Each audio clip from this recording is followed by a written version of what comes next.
Les invito a que canten conmigo la canción que yo voy a entonar. Esta vez a mi Padre querido, por su día le quiero ofrendar.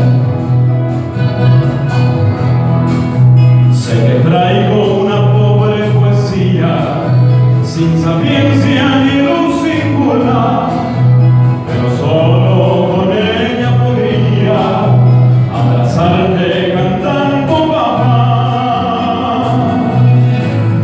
Siempre fuiste mi mejor amigo, tus consejos no he de olvidar, son mis luces en todo camino, ellos marcan mis pasos papá.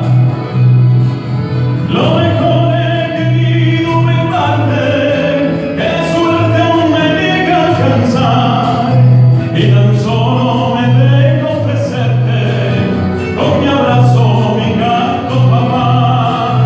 Te deseo mil felicidades, que dicha te deja un altar, que la luz del Señor te ilumine y que vivas muchísimo más.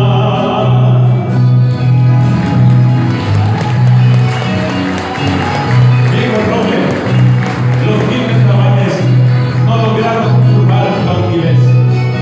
Tu deber de varón como padre ha pintado de ganas tu siempre. Aunque quieras guardar